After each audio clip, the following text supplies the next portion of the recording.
Hello students, आज हम बात करेंगे फ्रैक्शनेशन की। सेल की फ्रैक्शनेशन। तो जैसा कि आपको पता है कि फ्रैक्शन क्या है, मींस पार्ट, किसी भी चीज़ का पार्ट। तो सेल फ्रैक्शन मींस सेल का पार्ट, और सेल फ्रैक्शनेशन मींस उनका पार्ट्स निकालना। तो isolation of cellular components to determine structure and way. यहाँ पर हम सेल के कंपोनेंट की आइसोलेट कर रहे हैं, सेल के कंपोनेंट्स को सेल से बाहर निकाल रहे हैं उनका स्ट्रक्चर देखने के लिए और उनकी केमिकल कंपोजिशन देखने के लिए। तो इसको हम कहते हैं cell fractionation. Isolation of cellular component means cell के से सेल्यूलर कंपोनेंट मीन्स सेल के कंपोनेंट्स को हम सेल से अलग कर रहे हैं, उसको हम सेल फ्रैक्शनेशन कहते हैं। इसमें दो प्रोसेस इन्वॉल्व होते हैं। पहला है होमोजेनाइजेशन। होमोजेनाइजेशन में क्या होता है, आपको सब बहुत सारे ज़्यादा सेल्स चाहिए। मिसाल के तौर पे एक बड़ा टिश्यू है, इसमें बहुत सारे सेल्स मौजूद हैं। तो आपको पहले ये सभी सेल्स एक बर्तन में डालने होंगे।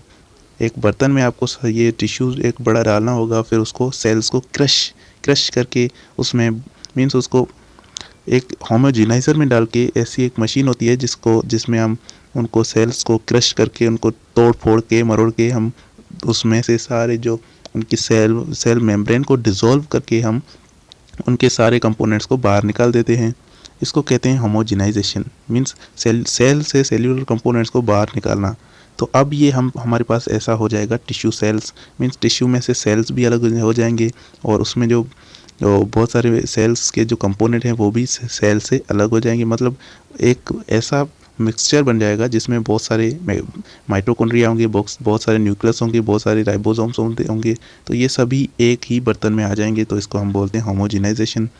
उसके बाद क्या करते हैं, उसके बाद हम करते हैं सेंट्रीफ्यूगेशन।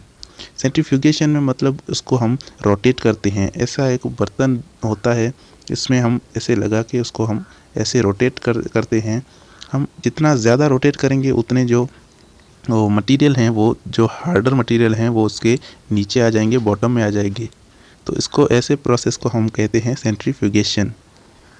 एक और आपको बात बतानी थी कि जब हम होमोजेनाइजेशन करते हैं तो उसमें जब अगर प्लांट के सेल हैं या कुछ ऐसे सेल्स हैं जिसमें सेल वाल हो, तो वो सेल वाल और उनके बीच में, सेल्स के बीच में जो मिडिल लेमिला होती है वो टूट नहीं पाती है। तो उसके लिए हम एक एंजाइम यूज़ करते हैं जिसका नाम है पैक्टिनेज। वहाँ पर बुक में लिखा हुआ है कि पैक्टिनेज हम यूज़ करते हैं सेल की जो मिडिल लेमिला है उसको डिज़ोल्व करने के लिए। उसके बाद उनके जो मटेरियल है वो बाहर निकल जाएगा। तो सेल का सारा मटेरियल बाहर आ चुका है, एक बर्तन में आ चुका है सेल का सारे कंपोनेंट्स। अब हम उन्हें बारी बारी से उनमें माइटोकॉन्ड्रिया अलग निकालने हैं, उनमें राइबोसोम्स अलग निकालने हैं, उनमें जो न्यूक्लियस हैं वो अलग से निकालने हैं। तो इस प्रोसेस के लिए हम सेंडिमेंटेशन यूज़ करेंगे। The process of settling down cell organelles on the basis of density and mass और डेंसिटी की बुनियाद पर हम सेल के ऑर्गेनेल्स को नीचे सेटल डाउन कर दें, मतलब एक बर्तन में नीचे आ जाएं जो मटेरियल, फिर वहाँ से हम निकाल लें, तो उसको हम बोलेंगे सेंडिमेंटेशन। सबसे पहले हम क्या करेंगे, हम उसको जैसे ही रोटेट करेंगे तो जो उसके पहले कम स्पीड पर रोटेट करेंगे। कम स्पीड पर रिक्वायर्स अल्ट्राफ्यूग इंस्ट्रूमेंट, यहाँ पर आप लिखा हुआ है। एक इंस्ट्रूमेंट होता है जिसे हम रोटेट करते हैं, तो तकरीबन 60,000 साइकिल्स पर मिनट, एक मिनट में हम 60,000 टाइम्स रोटेट करेंगे। तो वहाँ पर हमें मिल जाएगा, अगर मिसाल के तौर पे ये दो हमारे पास बर्तन है, उसमें जब नीचे न्यूक्लियस सारे नीचे आ जाएंगे, ये डेंसर मीडियम है, ये न्यूक्लियस हैं, ये नीचे आ गए।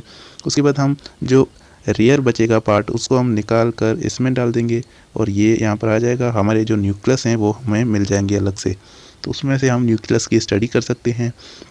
उसके बाद जो दूसरा बचेगा उसमें जो रेयर पार्ट होगा, उसमें जो मतलब कम डेंसिटी वाले जो ऑर्गेनेल्स होंगे उसको हम ज़्यादा स्पीड पे फिर से घुमाएंगे। तो स्टेप वाइज हम उसकी जो सेंट्रीफ्यूगेशन स्पीड है उसको इंक्रीज़ करते जाएंगे, और अलग अलग जो लाइटर ऑर्गेनेल्स हैं, पहले बिगर और लार्जर ऑर्गेनेल्स, हैवियर ऑर्गेनेल्स पहले आएंगे, उसके बाद उससे भी कम जो साइज़ वाले ऑर्गेनेल्स होंगे वो हमें मिलते जाएंगे। तो इस प्रोसेस सारे को हम बोलते हैं सेंडिमेंटेशन, और पहले था होमोजेनाइजेशन। इस दो प्रोसेस मिलता है तभी बनता है सेल फ्रैक्शनेशन, ऐसा प्रोसेस जिसमें हमें सेल के ऑर्गेनेल्स मिलते हैं और उनकी हम स्टडी करते हैं। तो ये था हमारा सेल फ्रैक्शनेशन। आज की वीडियो में बस इतना ही, मिलते हैं अगली वीडियो में। तब तक के लिए अपना ख्याल रखिए और हमारे चैनल को सब्सक्राइब करके बेल आइकन को प्रेस ज़रूर कर देना। अगली वीडियो में हम डिस्कस करेंगे डिफरेंशियल स्टैंडिंग एंड और दूसरे भी टॉपिक्स, तो हमारे चैनल को सब्सक्राइब लाजमी से कर देना।